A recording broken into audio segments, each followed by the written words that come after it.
Ah, Antecipação do amanhã, força motriz da inovação. Mas inovar não é apenas inventar novas máquinas, é também formar novas pessoas. Pessoas que se incluam na equação da transformação. Por aqui, fomentamos a diversidade para impulsionar a evolução da cultura do setor mineral, garimpar novos caminhos e fazer um chamado à reconexão de gente, de cientistas, pensadores, trabalhadores. Puxamos uma cadeira na mesa e um lugar de fala nesse debate para pensar uma mineração mais sustentável, inclusiva e responsável. Não pelo ineditismo do que fazemos, e sim porque somos uma comunidade influenciando o futuro do setor, pensando lado a lado com startups e criando ecossistemas de inovação. Afinal, o bem que fazemos sozinhos se faz ainda melhor quando estamos juntos. Este é o nosso chamado para o futuro. Esse é o Mining Hub. bom, então agora oficialmente começamos a nossa segunda edição do MShare. Novamente agradeço a presença de todos e a disponibilidade dos palestrantes de estarem aqui com a gente e também da nossa audiência que está acompanhando o evento online com a gente, tá? O que é esse programa, né? Então, a gente tem a ideia aqui no Mine Hub de criar um ambiente de compartilhamento de cases de inovação e de boas práticas. Então, por que a gente criou o MShare? Para que a gente pudesse ter esse momento, né, de saber o que está acontecendo dentro das empresas que são associadas ao Mine Hub. Essa é a nossa segunda edição. A primeira aconteceu 2 meses atrás, onde a gente teve a oportunidade de lançar esse programa. E ele é um programa exclusivo para as empresas associadas ao Mine Hub, tá? Hoje a gente tem aqui essa parte mais introdutória, mas temos 4 cases que vão que os palestrantes vão contribuir e contar um pouquinho da história deles para a gente, né? Quais foram os desafios e como eles foram superados, qual foi a inovação implementada. Então, hoje a gente está aqui com a Camille Teodoro da Nexa, com a Alain Maciel da Anglo, com o Lucas da Vale e o Guilherme da Inomotics. Ao final, a gente deixa um momento para perguntas, né, se elas surgirem tanto no presencial quanto online, para os nossos palestrantes apresentarem. Cada um tem ali 30 minutos para falar um pouco e aprofundar sobre o seu case. E o que é o Mine Hub, né? Faz todo sentido o MShare para a gente, porque aqui é um espaço de compartilhamento e colaboração. Então, o MShare ele traz esse espírito, né, do nosso trabalho. Nós somos um hub de inovação aberta, onde temos hoje aproximadamente 50 empresas associadas, entre mineradoras e fornecedores. E aqui o nosso propósito é colaborar, né? Trazer e conhecer quais são as práticas de inovação e os cases que estão sendo desenvolvidos e que pode alavancar o nosso setor, tornando mais inovador, mais sustentável. Então, hoje a gente vai ter a oportunidade, né, na tarde de hoje, de conhecer um pouquinho sobre cases de economia circular, de galvanização, enfim, interessantes, né, para que a gente possa conhecer quais são essas boas práticas e replicar dentro das nossas organizações, tá? E, novamente, como que eu faço? Eu sou associada ao Mine Hub. Como que eu faço para participar do MShare? É muito simples, pessoal. A gente quer saber quais são as inovações e quais são os cases de sucesso que vocês estão desenvolvendo dentro das suas empresas. Independente se for com startups, com startup do Mine Hub, a gente quer saber quais são as inovações aí dentro que pode contribuir para o setor mineral. É só se inscrever, submeter o case aqui por esse Forms. A gente avalia esse case para ver se ele faz sentido de fato ser compartilhado com o nosso ecossistema. E aí a gente chega no momento de hoje, que é a apresentação desse case. Então, é um processo bem simples, bem fácil, e a gente faz toda essa jornada, né, junto com os nossos associados, até chegarmos aqui. Mas o objetivo também do MShare, né, como eu falei, é a gente conhecer quais são as soluções e inovações dos nossos associados. Ao final, a gente quer que essas soluções elas sejam replicadas, né? Que as conexões de fato sejam feitas.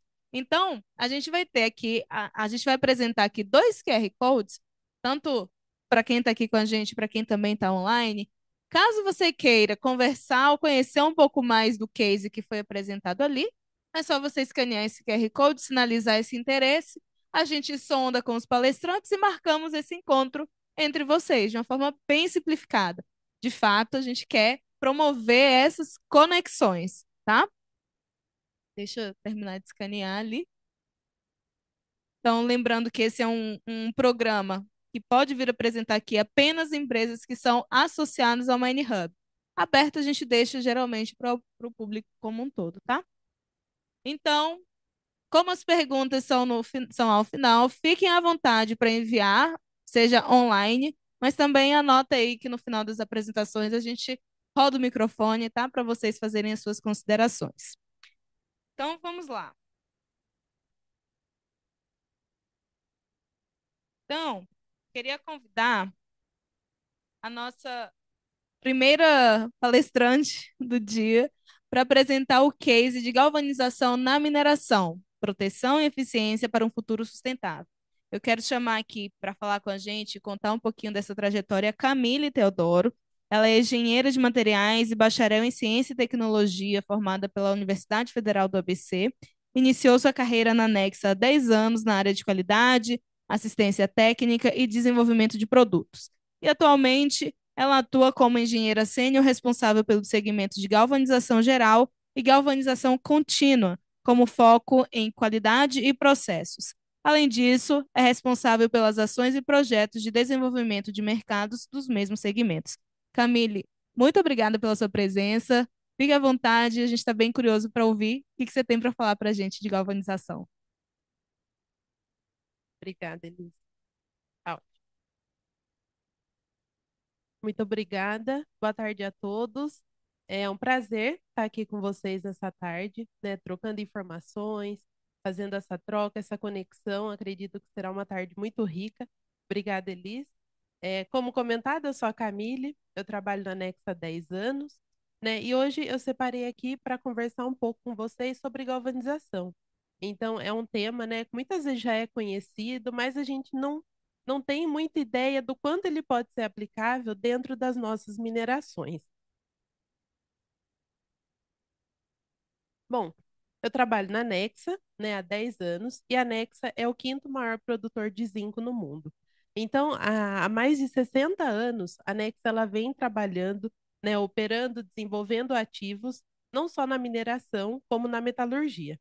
E dentro desse universo da mineração, da metalurgia, nós acompanhamos as tendências, né, para garantir a qualidade das nossas operações, a qualidade dos nossos produtos. Então, nós fornecemos o zinco metálico, né, para os clientes, mas nós trabalhamos desde do beneficiamento, da extração do concentrado de zinco.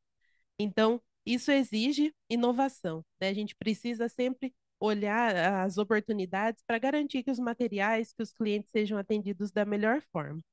E a inovação, ela vem não só quando a gente pensa em produto, né? Então, quando a gente pensa desde um projeto social até um projeto Greenfield. Então, o case que eu trouxe aqui para vocês hoje é sobre uma das nossas minas, né? Então, a Nexa no Brasil, a Nexa tem operações no Brasil e no Peru, né? E no Brasil, nós estamos distribuídos, né, em mineração e smelter. Né? Então, quando a gente pensa em mineração, a Nexa hoje tem a mina de Vazante, localizada aqui em Minas Gerais, né, sentido Brasília, e a mina de Aripuanã, no Mato Grosso, no Mato Grosso. E hoje, né, inicialmente, o case é focado em Aripuanã, mas a gente vai dar uma pincelada ali em Vazante, que aplicando a galvanização em Aripuanã, nós já mapeamos oportunidades na mineração de Vazante também. Bom, o tema, né? Galvanização na mineração. Antes de começar a falar do desafio, não tem como falar de galvanização sem falar de um dos materiais mais utilizados na indústria, que é o aço. Então, o aço ele é muito utilizado devido ao seu custo-benefício, né? Aplicabilidade. A gente consegue fazer infinitas estruturas, peças com aço e ele se torna, né, um material muito competitivo. Mas, pensando em números, eu preciso da ajuda de vocês. Quem vocês acham que é o maior consumidor de aço no mundo? Alguém tem alguma China? Mais algum palpite? Bom, esses sempre são os melhores chutes, China, Estados Unidos, porque quando a gente pensa em consumo de aço, a gente associa em desenvolvimento do país, da região, países desenvolvidos. No entanto, o maior consumidor de aço no mundo é a corrosão. Então, aqui a gente traz essa informação baseada em dados, né? Então, quando a gente pensa no desafio, por que que eu preciso proteger o aço? Por que que a galvanização é tão importante? Cerca de 30% da produção mundial de aço e de ferro é perdido para corrosão. Então, a corrosão bate a China, bate os Estados Unidos.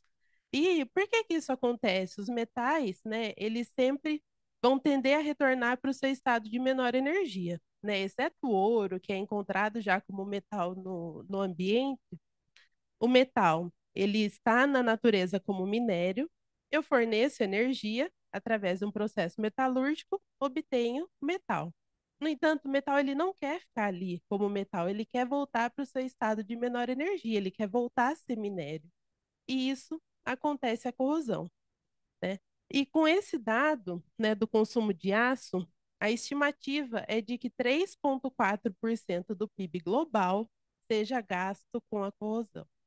Então, se a gente considerar, né, o PIB de 2024, aqui nós estamos falando de quase 3 trilhões de dólares que poderiam ser utilizados de outras maneiras, em outros fins, mas não, a gente utiliza, né, a gente, mundo, nós utilizamos esse valor para fazer reparos, substituições, manutenções em estruturas de aço que sofreram com a corrosão. E a indústria da mineração, ela está, né, dentro desses trilhões aqui, porque nós investimos em estruturas. Estruturas de mineração são estruturas robustas, né? Então, essa infraestrutura, ela precisa de alguma forma estar protegida contra essa ação da corrosão, né? O aço é exposto em determinados ambientes, em atmosferas corrosivas, ele vai acelerar o processo de corrosão. E na mineração, a gente tem um cenário que muitas vezes é um local de difícil manutenção, né? Eu preciso parar a minha produção para fazer a manutenção de determinados locais, o acesso é limitado. Então, aqui a gente trouxe, né, como solução. Por que não especificar um sistema para proteção do aço, né? Eu vou utilizar o aço. Ele vai ser utilizado em uma região com alta corrosividade, como é característico, né, das minerações. Por que não proteger esse aço para que ele dure mais e para que eu não tenha gastos exorbitantes com manutenção? E a Nexa fez isso, né? Então, Aripuanã foi nossa última mina, né? Nosso último investimento mais recente em mineração. E na construção de Aripuanã, desde o início do projeto, a concepção do projeto, foi, né, determinado o uso da galvanização. Então, 100% das estruturas de Aripuanã utilizaram aço galvanizado. Então, estruturas para construção dos prédios, usina de beneficiamento, suporte de tubulação, esteiras, correias transportadoras, tudo em Aripuanã que é de aço, é aço galvanizado. Né? E a Nexa, ela fez isso com o objetivo de garantir a durabilidade, né, das estruturas. Então, com esse processo de galvanização, a gente consegue garantir uma durabilidade mínima de 30 anos no ambiente, né, de Aripuanã, que é classificado como corrosividade média, né? E daí eu vou passar um pouquinho mais para frente.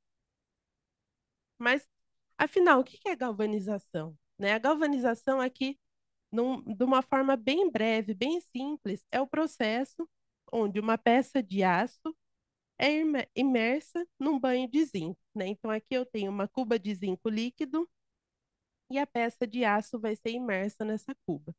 O zinco, ele reage com o ferro do aço. Isso faz com que sejam formadas camadas intermetálicas, né? Aqui é o comparativo de vários revestimentos, mas a galvanização por imersão a quente é essa camada aqui. A formação das camadas intermetálicas de zinco e ferro fazem com que meu aço fique protegido contra a corrosão. Porque o zinco, ele vai corroer preferencialmente ao aço. A taxa de corrosão do zinco é muito mais lenta, né? O aço ele corrói muito mais rápido. Então, com a galvanização, na superfície das peças, eu tenho 100% zinco.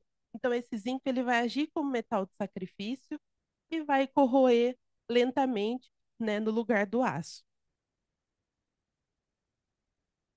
Bom, aqui é um resumo do projeto, né? Então, ali são algumas fotos. Então, Aripuanã, desde o início da construção, a parte intermediária, né? E aqui o final.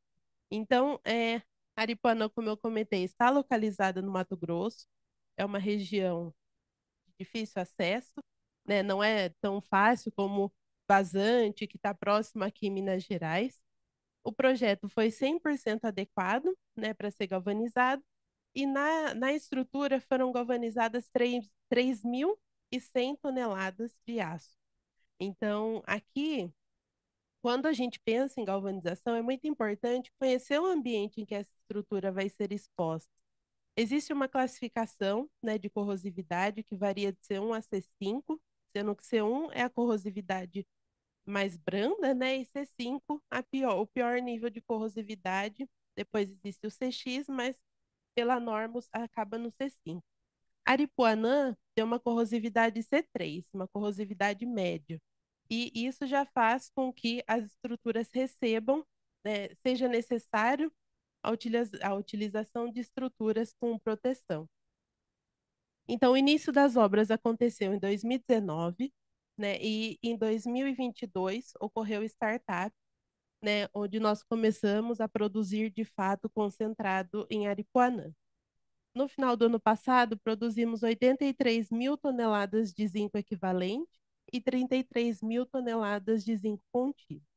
E a gente tem esse desafio, né? Em ambientes agressivos, eu preciso garantir a proteção das estruturas de aço com foco em redução, né, nas paradas para manutenção e, consequentemente, sustentabilidade, né? Eu vou utilizar aquele aço, ele não vai precisar ser reposto, eu não vou precisar fazer manutenção com pintura. Tudo isso reflete na sustentabilidade do projeto também. E na concepção do projeto, foram avaliados outros tipos também de proteção. Então, a galvanização, alguns tipos de pintura. No entanto, quando a gente pensa em estrutura, não é, o correto não é analisar somente o custo inicial, né? Quando eu penso em estrutura, eu preciso analisar o custo inicial. Então, toda a parte de projeto, investigação, aquisição, construção, que é o meu CAPEX. Mas pensando em estruturas que precisam apresentar uma durabilidade, né, que eu não posso, que eu preciso garantir essa durabilidade em anos, eu preciso considerar também o OPEX. Então, quanto eu vou gastar de operação, manutenção corretiva, preventiva, todos os custos, né, com relação a essa estrutura. Então, eu não posso olhar aqui somente para o início do projeto. Ah, o meu custo inicial de determinada proteção é X. Então, esse é o escolhido. Eu preciso considerar todo o custo, né, a fazer a análise do ciclo de vida das estruturas. Em Aripuanã, aqui é um exemplo, né, do cálculo, né, para determinar qual sistema protetivo seria considerado. Aqui é um exemplo, então, para algumas estruturas, o custo inicial da galvanização ele apresentou um valor levemente, né, maior comparado com a superfície pintada. No entanto, quando a gente faz uma análise de ciclo de vida, então eu olho o custo inicial da galvanização e o custo inicial da estrutura pintada, eu já vejo uma diferença de valores, né, bem considerável. Aqui é um cálculo que foi feito considerando uma ferramenta do AGA, né, Associação Americana de Galvanização, e os dados, eles refletem os dados de Aripuanã. Então, o cálculo foi feito considerando 3.100 toneladas de aço, para que as estruturas durem 60 anos, um ambiente C5, aquele considerou até um ambiente mais agressivo, e ele fez o comparativo do revestimento de zinco, então da galvanização a quente e do sistema de pintura.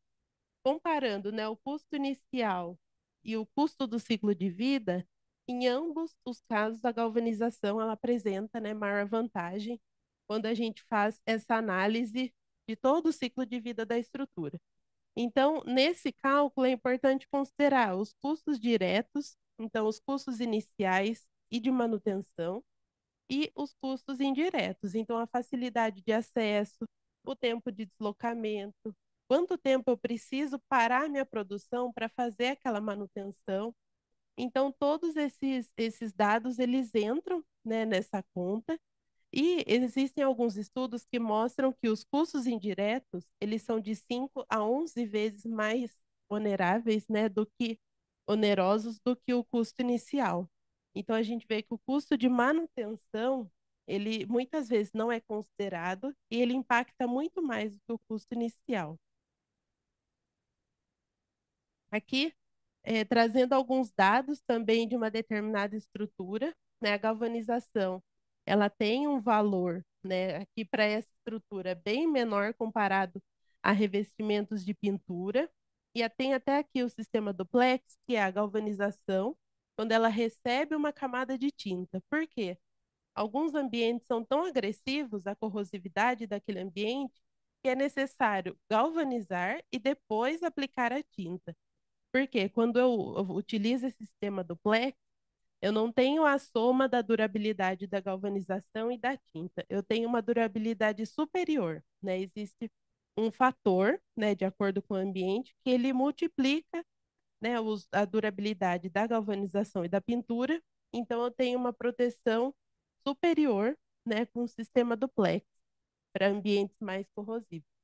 Então, quando eu olho o custo inicial, a galvanização ela já é mais vantajosa comparado com sistemas de pintura. Quando eu faço análise do ciclo de vida, considerando então o custo inicial e os custos de manutenção, de parada, a galvanização ela se mantém como custo, né, mais interessante, mais vantajoso e até mesmo mais sustentável. E o sistema duplex, que estava aqui em penúltimo de custo, ele vem para segundo, porque aqui eu avaliei todo o ciclo de vida da estrutura. Então, eu não vou precisar fazer manutenção, né, de acordo com o tempo necessário, então 40, 50 anos dessa estrutura sem nenhuma manutenção.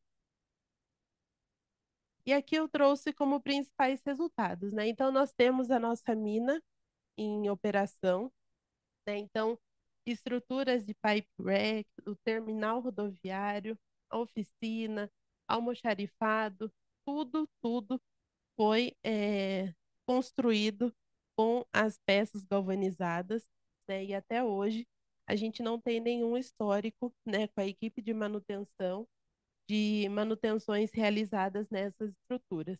Aqui é uma foto de antes, né, do início da construção. Então a gente vê que é uma construção muito mais limpa, né, se comparada com construções de alvenaria. Então eu tenho a parte metálica, a construção metálica, que já tem os locais determinados, e eu não tenho resíduo, né, no final da obra. Aqui é a foto, né, da mina atualmente. Então a gente vê todas as estruturas operando, né, e sem resquícios, né, sem necessidade de manutenção. E a mina de Aripuanã, ela foi um case que refletiu internamente na Nexa também. Como eu comentei, a Aripuanã fica no Mato Grosso, mas nós iniciamos também um estudo na mina de Vazante. Por quê? Aripuanã foi construída 100% com estruturas galvanizadas. Vazante não. Então, junto à equipe de manutenção, nós iniciamos uma análise prévia dos custos de manutenção em algumas estruturas de aço que são pintadas.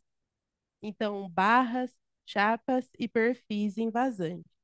Em 5 anos, a mina de vazante gastou 4 milhões de reais fazendo a manutenção desses 3 tipos de estrutura. São as estruturas que também existem em Aripuanã. E até o momento não foi necessária nenhuma manutenção.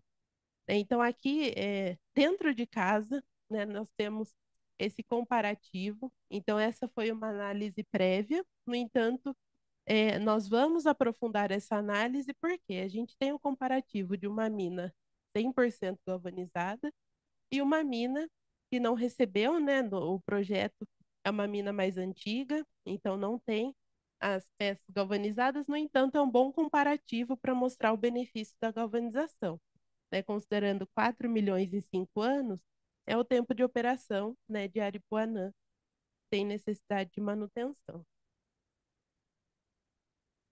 E aqui eu trouxe também outros exemplos, né, que foram, que utilizaram a galvanização até mesmo antes de Aripuanã. Então, a Vale, né, no Porto de Tubarão, em 2012, utilizou 80 toneladas de aço galvanizado nessa região, né, entre Ipatinga e Belo Horizonte. É uma região classificada como C5, então é o nível mais alto de corrosividade e eles tinham muito problema de corrosão nesses dormentes metálicos, né, localizado entre Ipatinga e Belo Horizonte, e eles desenvolveram esses dormentes galvanizados, implementaram, né, em 45 túneis, que eles tinham esse problema de corrosão, troca de dormente, e implementando o dormente galvanizado, eles minimizaram qualquer necessidade de manutenção nesses 45 túneis. E aqui também um outro case, né? Então, o consórcio de alumínio da Alumar e da Alcoa no Maranhão é um consórcio, né, de produção de alumínio primário e alumina.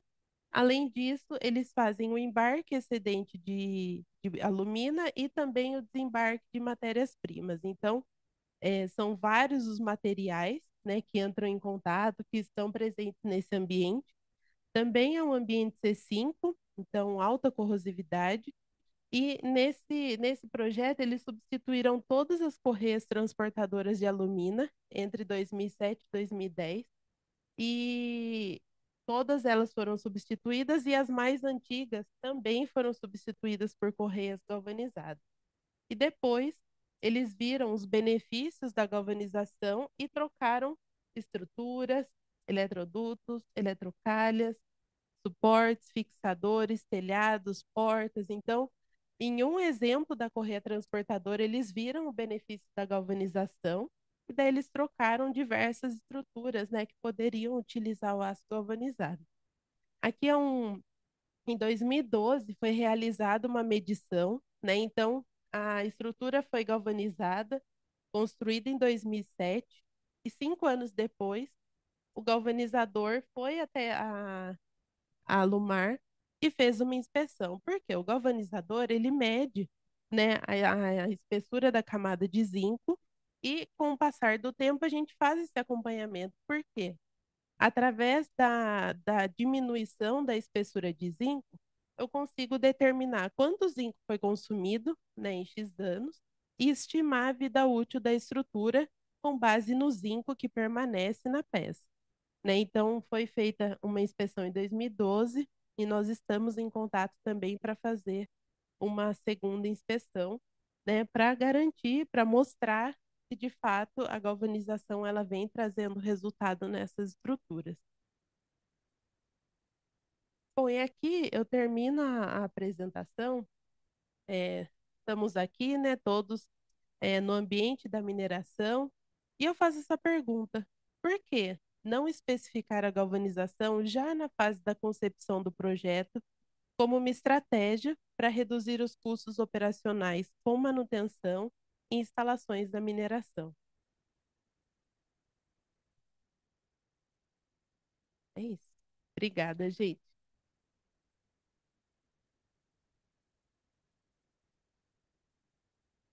Muito obrigada, Camille. E fica aí a reflexão, né, para a gente discutir aqui ao final com o pessoal.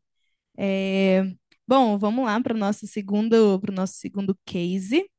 Quem está online também tiver perguntas para a Camille, fique à vontade para mandar. Ao final a gente passa aqui para os nossos palestrantes. Estamos com o quê? 81 pessoas online com a gente, público bom.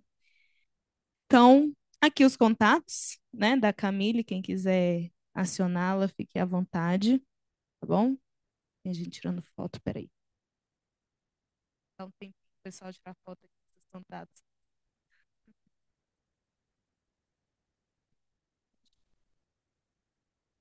Então, vamos lá para o nosso segundo case. Então, como aplicar a economia circular, garantindo a redução de resíduos sólidos de maneira sustentável? Esse é um case da Anglo, e eu queria convidar o Alan Maciel para falar aqui com a gente sobre economia circular, né, dentro desse case. O Alan, ele atua na gerência de meio ambiente da Anglo, no site de filtragem Porto do Açu, no Rio de Janeiro, contribuindo ativamente para a gestão ambiental do site, desenvolvendo projetos de economia circular, gestão de resíduos e recursos hídricos. Possui formação nas áreas de meio ambiente, química, ciências dos materiais e experiência de 8 anos nas indústrias de óleo e gás, portuária e mineração. Alan, seja bem-vindo.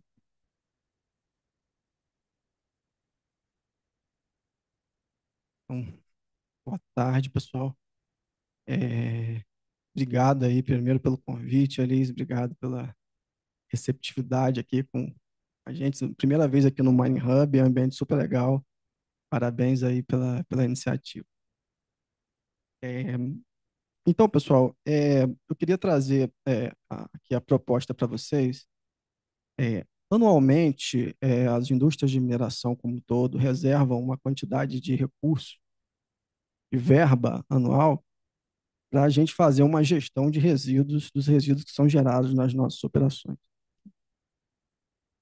Então, a discussão que eu trago aqui é a seguinte: toda geração de resíduo nas indústrias como um todo segue um determinado padrão. Então, existe a concepção do material, do produto, algo que vai ser consumido, é enviado para a indústria de mineração, ali ele é consumido para a operação em si poder acontecer, e depois é gerado um resíduo.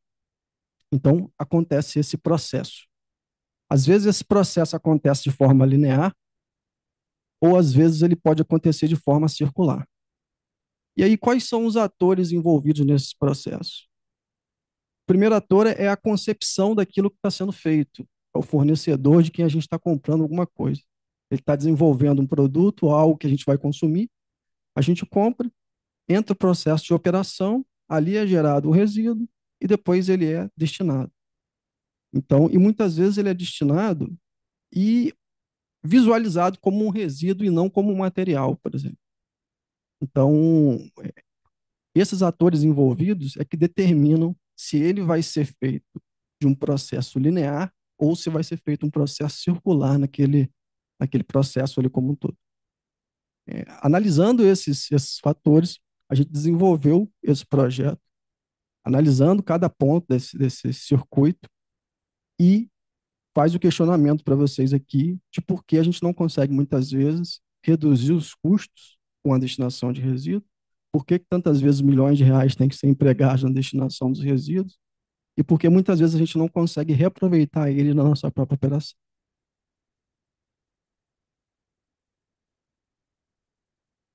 Então, como já apresentado aqui, né, o meu nome é Alan, eu trabalho na Anglo American, no projeto Minas Rio.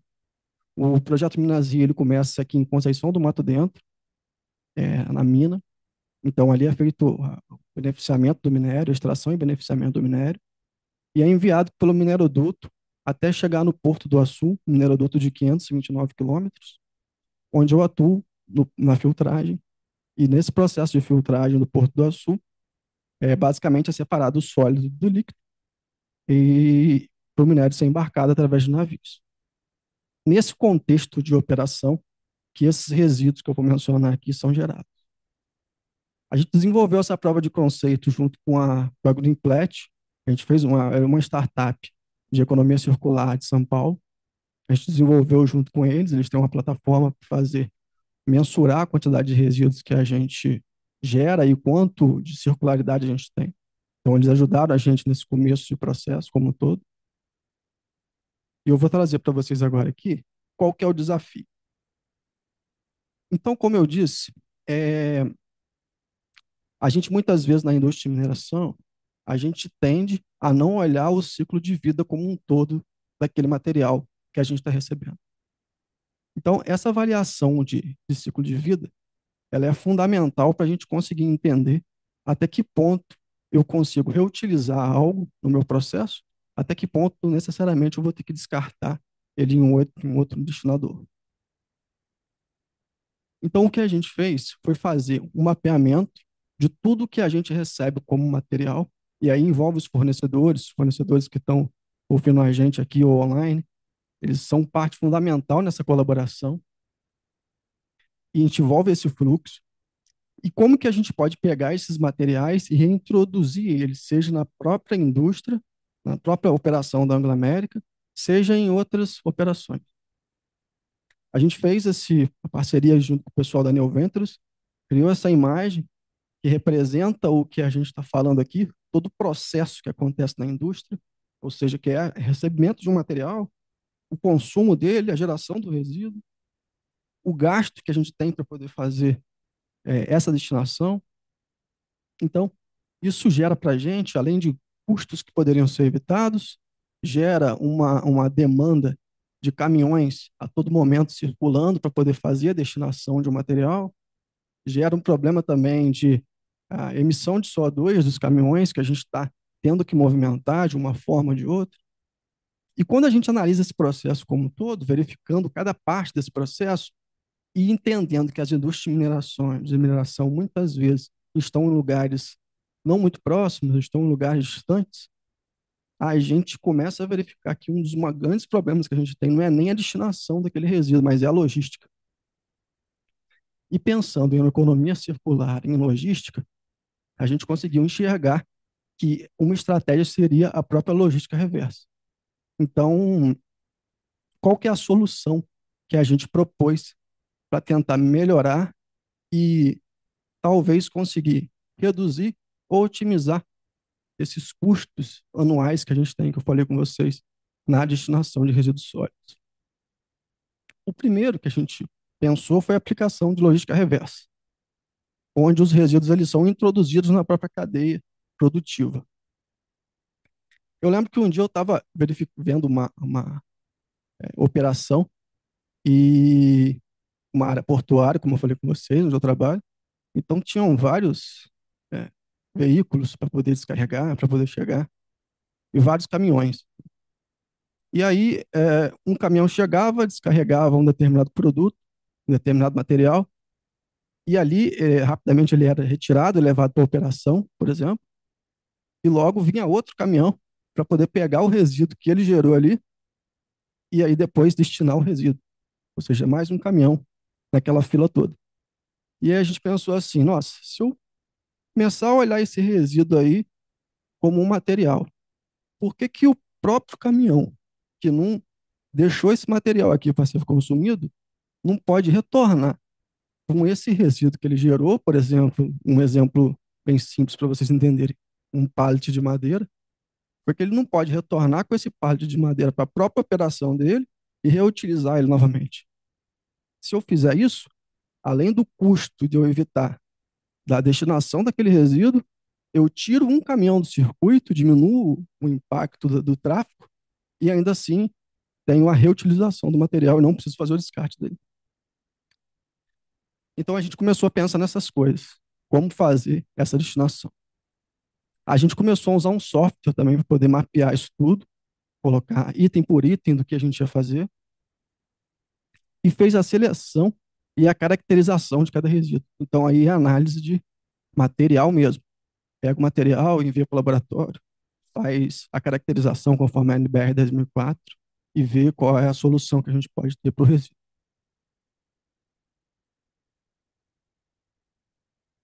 Então, como que a gente começou a fazer, né? Uma das etapas principais foi o alinhamento com fornecedores.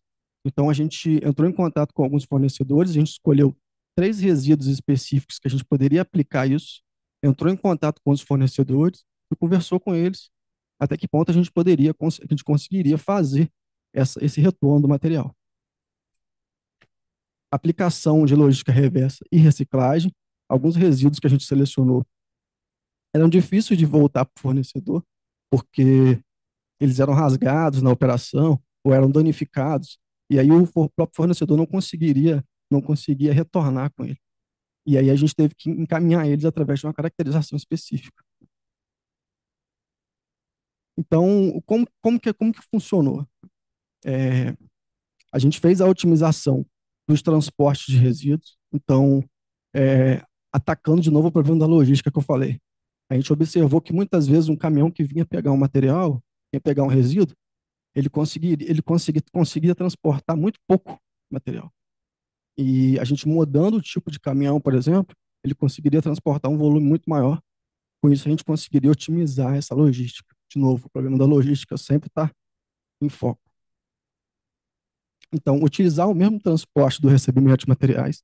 Então, essa ideia da gente pegar o próprio transportador que trouxe aquele material, aquele produto, e fazer com que ele retorne com material para ele ser reutilizado na própria indústria dele, é o que gerou um grande ganho para a gente. E a avaliação da cadeia de material e uma destinação otimizada. Então, dando um exemplo de outro tipo de resíduo também, um resíduo da pintura. Quando você tem pintura industrial, que a Camille aí tá até de parabéns para poder evitar essa geração desse tipo de resíduo, você gera muito resíduo contaminado. Então, resíduo de tinta, lata, etc. Então, esses resíduos acabam se misturando, mas se você procurar fazer uma segregação e conseguir fazer uma otimização de cada tipo de material que é gerado ali, muitas vezes você consegue mandar para reciclagem, por exemplo, em vez de ter que destinar tudo como um resíduo contaminado perigoso. Então, essa otimização na destinação do resíduo também é muito, muito importante. O estágio de desenvolvimento que ele está hoje, né? A gente conseguiu pegar até hoje 5 resíduos e aplicar uma destinação otimizada deles. Então, quando eu falo essa destinação otimizada, eu estou falando ou da reciclagem em si, do aumento, ou da própria destinação dele através do próprio fornecedor e reutilização dele. E isso acaba muitas vezes criando, que é o que a gente está vendo, um desenvolvimento de uma cultura de economia circular. Então, as pessoas da operação, as pessoas que trabalham com a gente lá no meio ambiente, eles começam a sempre pensar dessa forma, né? Então, o próprio fornecedor que está mandando material para a gente sabe que isso é importante, né? A gente consegue estar desenvolvendo ainda, de criar processos que essa forma de economia circular esteja na proposta e na proposta de contratação do serviço, para o fornecedor já entender e ver a importância disso e mandar isso para a gente de forma já definitiva. E então isso vai se desenvolvendo, né? Eu coloquei aqui como informações adicionais que essa avaliação de ciclo de vida, de processo, não é uma coisa que a gente inventou, né?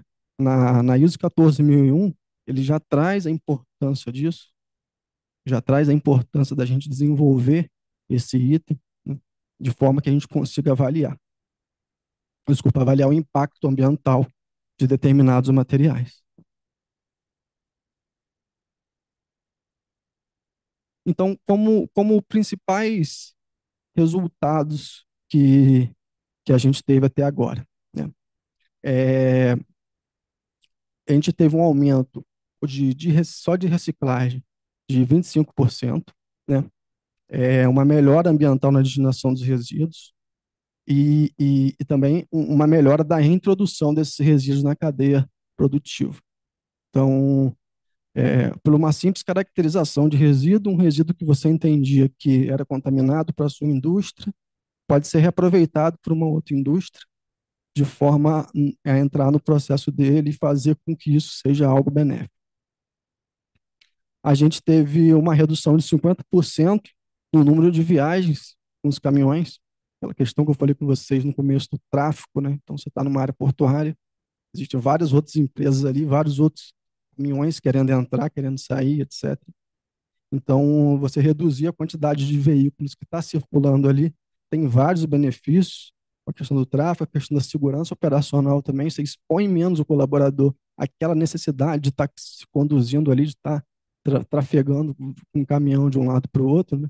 O nosso próprio motorista que é mobilizado, muitas vezes, um local que ele ia e demorava o dia inteiro para poder fazer a destinação de resíduo, agora, ou ele não precisa mais ir, ou ele leva 2 horas para poder ir num lugar mais próximo e voltar e conseguir fazer a atividade normalmente. Então, o ganho de tráfego também é um ganho impactante na operação.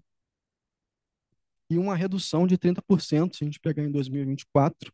Então, o que a gente tinha de orçamento para destinação de resíduo em 2024, a gente ficou 30% abaixo daquilo. Então, isso só de ganhos indiretos. Não coloquei aqui os ganhos indiretos, né? Então, o que a gente tinha para consumir de destinação de resíduo, a gente ficou 30% abaixo com essas ações de 5 resíduos, né? A gente com certeza vai aumentar isso, porque, como eu falei, existe uma cultura a se desenvolver de economia circular quando a gente faz esses processos aí. E como que a gente consegue evoluir nesse processo? Esse slide é um slide importante que eu coloquei, porque eu acho que a continuidade desse projeto e a ampliação dele para outros setores, ele depende de algumas coisas estratégicas que podem vir a acontecer, né? Então, a gente precisa pensar na cadeia produtiva de forma colaborativa. Como de forma colaborativa?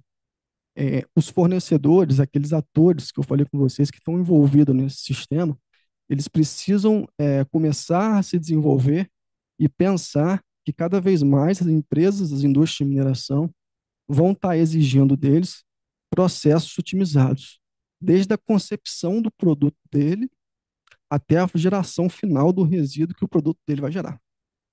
Então, a gente precisa ter uma cadeia produtiva que pense o seguinte: eu estou vendendo esse produto para a Anglo American, por exemplo, esse produto vai ser consumido por ela, porém ela vai gerar um custo para ela de tanto para ela poder destinar o próprio resíduo que eu estou gerando para ela. Será que eu tenho como otimizar isso? Será que eu tenho como deixar de fazer com que a Anglo American gere esse resíduo? É isso que a gente está buscando. É esse tipo de desenvolvimento de cultura, de colaboração que a gente precisa. Então, os setores trabalhando de forma integrada, né? Então, quando você vai fazer isso dentro da própria organização, dentro da própria indústria de mineração, você precisa dos setores de suprimentos atuando forte com você, porque os setores de suprimentos que fazem a contratação têm que tem que ter isso como um valor também, de solicitar isso das empresas, né, desse desenvolvimento, colocar isso nas especificações do que a gente quer contratar de serviço, de produto, e o uso de novas tecnologias para integrar, fazer essa informação de forma integrada. Então, com certeza, o uso de inteligência artificial é muito bem-vindo, o uso de novas tecnologias, de forma geral, é muito bem-vindo para pensar essa cadeia cada vez mais de forma integrada, né, de forma otimizada, de modo que a gente consiga melhorar essa destinação final de resíduo e parar simplesmente de olhar aquilo como um resíduo, algo que tenha necessidade de ser descartado, e olhar ele como um material, olhar ele como algo que a gente consiga reutilizar e aproveitar na própria indústria. E os usos de resultados sustentáveis. Os resultados sustentáveis para a cadeia produtiva, eles precisam ser duradouros, precisa ter um caminho que a gente consiga seguir de forma perpétua, para que a gente consiga cada vez mais motivar e desenvolver e mostrar esses resultados para as pessoas e fazer com que elas entendam que é possível e que daqui para frente cada vez mais isso vai ser cobrado e vai ser solicitado, porque a geração de resíduos do mundo, todo mundo sabe que é imensa, e a gente precisa pensar de forma colaborativa para a gente conseguir chegar numa cadeia circular de resíduos, e sim, não seguir esse processo linear, como eu falei, mas seguir um processo circular. Então, de impacto positivo que a gente tem para o setor, a otimização na cadeia de logística para entrega de materiais, como eu disse. Então, as indústrias de mineração são em lugares distantes, muitas vezes. Então, a gente conseguir otimizar a cadeia de logística na indústria de mineração é algo importante, algo que a gente precisa fazer. E na destinação de resíduos sólidos, por exemplo, é um lugar que a gente pode atacar para diminuir essa quantidade de caminhões transitando e otimizar todo esse processo logístico. A gente tem esse processo de logística reversa como um momento de ampliação possível para outras indústrias também. Então, basta a gente se posicionar, fazer com que isso vire um procedimento e uma especificação nossa, para que a logística reversa entre no nosso processo e a gente consiga impactar, né, o setor como um todo. Realmente tem mercado e tem oportunidade para poder a gente fazer a destinação melhor do resíduo e fazer também o transporte de forma otimizada. Então, como eu falei, o desenvolvimento de uma cultura de economia circular para o setor como um todo. Então, esse tipo de projeto traz essa visão, traz a visão que a gente quer, que é a do setor, tendo uma visão de economia circular e fazendo com que os resíduos sólidos gerados no ambiente ali que a gente está sejam destinados de forma otimizada. E o que a gente quer com as especificações de economia circular e, e é o que está apontado nos nossos procedimentos, no que a gente tem de pensamento para o futuro, é realmente minimizar os nossos custos e os impactos que a gente causa e maximizar os nossos lucros. Então, a gente, olhando os processos operacionais, consegue maximizar os ganhos e diminuir o que a gente está tendo de desperdício. Então, existem desperdícios com certeza acontecendo ainda, a gente precisa olhar para eles de forma otimizada, colaborativa e integrada, para que a gente consiga ter uma redução de custo no processo de operação e faça a destinação também do resíduo de forma sustentável, que é o que a gente quer.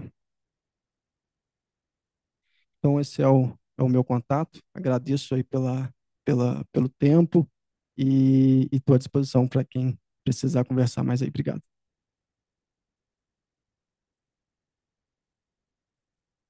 Obrigada, Alan. Você foi muito cirúrgico assim na sua fala, né? A gente tem tentado trazer cada vez mais o assunto da economia circular aqui para dentro do Mine.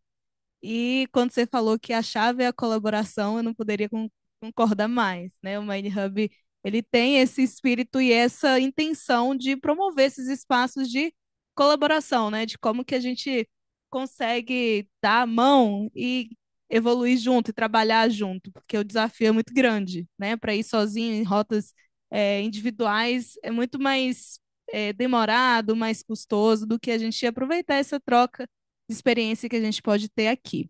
Então, estamos muito alinhados nesse assunto. Como eu trouxe, enviem suas perguntas no online, guardem suas perguntas quem estiver aqui. Eu queria. Aqui é o nosso formulário, então, se vocês quiserem se conectar, seja com a Camille, seja com a Alan, só escanear aqui para a gente fazer essas conexões, tá? Então, a gente marca esse papo para vocês trocarem uma ideia mais aprofundada de como vocês podem, para conhecer um pouco mais de como vocês podem colaborar, tá bom? E antes da gente seguir para os nossos dois últimos cases, eu pediria gentilmente que vocês avaliassem nosso evento, trouxessem ali comentários, sugestão, tá? Para a gente estar sempre aprimorando a experiência aqui para vocês, tá bom? Bom, para falar com a gente um pouquinho sobre o próximo case, sobre aumento de produtividade na britagem com controle baseado no preditor de Smith.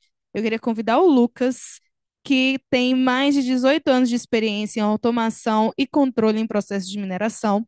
Ele hoje atua como engenheiro de controle e automação master na gerência de controle e otimização de processos de automação na Vale. É doutorando pelo programa de pós em ciência da computação pela UFOP, mestre em engenharia de controle e automação pela UFOP também, e Instituto Tecnológico Vale.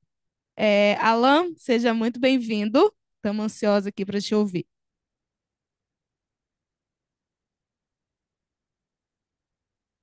Boa tarde. Primeiro, obrigado pela oportunidade, pelos presentes também, quem está online.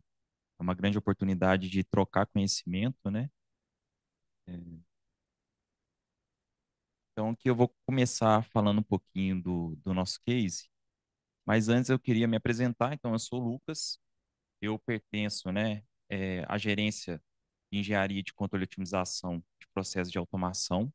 Essa gerência hoje na Vale está ligada à diretoria de tecnologia e engenharia industrial, tá? Eu sou o engenheiro faço parte dessa gerência, e a nossa atuação hoje, nós estamos nos três corredores da Vale, né? Nós temos pessoas lá no corredor norte, no corredor sudeste e no corredor sul. E a nossa abrangência hoje está atuando, né, em soluções para usinas de beneficiamento, pelotização e portos também. E aí, para explicar um pouquinho rapidamente sobre a nossa jornada de maturidade em controle de processos industriais, eu trouxe essa. O laser tá. Não. Ah, tá.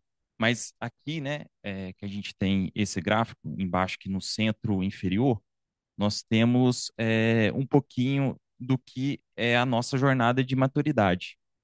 Se a gente analisar o primeiro gráfico à esquerda, que está em vermelho, nós temos processos industriais que têm diversas variáveis de controle que precisam ser controladas. Mas quando isso não acontece, quando a gente tem um nível de automação mais baixo, a gente não mede as nossas variáveis, a gente não controla, a gente tem esses controles manuais, nós temos uma alta variabilidade dos nossos processos, né? E aí, quando a gente evolui já para uma automação, para um ajuste, uma otimização mais bem apurada, mais bem ajustada, nós conseguimos reduzir um pouco dessa variabilidade. Então, a gente consegue alcançar uma estabilidade nos nossos processos. Mas ainda a gente tem uma oportunidade de ganho, né? Que é o quê? A gente trabalhar mais próximo dos nossos limites de processo. Então, cada variável tem um limite adequado, né, para a gente poder estar trabalhando. A gente tem vazão, densidade, nível, sempre tem certos limites. E aí o nosso ganho está aí. Se a gente tem um controle bem estável e a gente consegue elevar essa variável mais próximo de seus limites, a gente consegue reduzir custo, reduzir resíduo, igual o Alan exemplificou, aumentar a produtividade, aumentar o ganho das empresas, né? Que para isso, para a gente chegar nesse cenário, a nossa gerência está muito ligada em aplicar soluções de controle e otimização para conseguirmos esse objetivo. Então, nós trabalhamos com controle discreto inteligente, aplicação de controle regulatório, controle avançado de processo, até mesmo a parte de sistemas otimizantes, simulações digitais e também soft sensor. Então, é a gente utilizar toda a tecnologia que a gente tem a nosso favor, as tecnologias disponíveis. Muitas vezes a gente não precisa gastar R$ 1 a mais para conseguir chegar nos nossos objetivos e a gente alcançar o nosso terceiro gráfico ali, né? Ter um processo mais eficiente. E nisso eu entro no nosso case, né? Que é um trabalho utilizando aquelas soluções que eu mencionei anteriormente, com esse objetivo, né, de aumentar a eficiência nos nossos processos produtivos. Então, nós trabalhamos numa planta, que é no site de fábrica nova, tem até uma imagem aí que representa o início do processo. Essa britagem é uma britagem primária e ela está localizada lá em Mariana, pertence ao Complexo Mariana, aqui em Minas Gerais, para quem não conhece. E aqui a gente tem uma característica desse processo que a alimentação dele é feita por caminhões. Então, tem um caminhão que pega o material da mina e ele chega nessa alimentação, faz o basculamento e volta para pegar mais material. Só que nessas idas e vindas do caminhão, existe o período que não tem caminhão alimentando o circuito. E é um momento que gera uma certa instabilidade no nosso controle se a gente não estiver preparado para isso. Então, quando o caminhão ele sai, o que pode acontecer?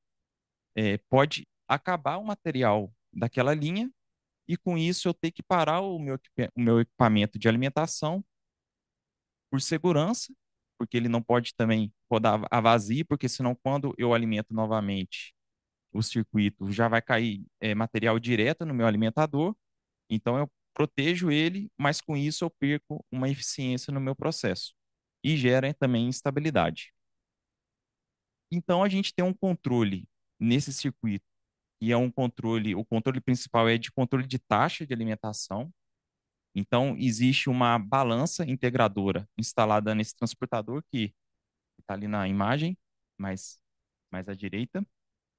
E essa balança ela mede quanto de material que está passando no transportador.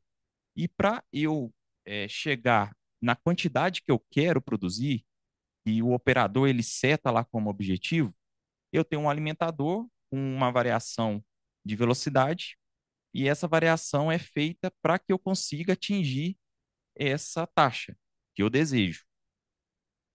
E para isso eu tenho um controlador proporcional integral, que é um controle clássico da literatura, e ele está aplicado nesse sistema, que é um sistema que existe um tempo de atraso. E o que seria esse tempo de atraso, né?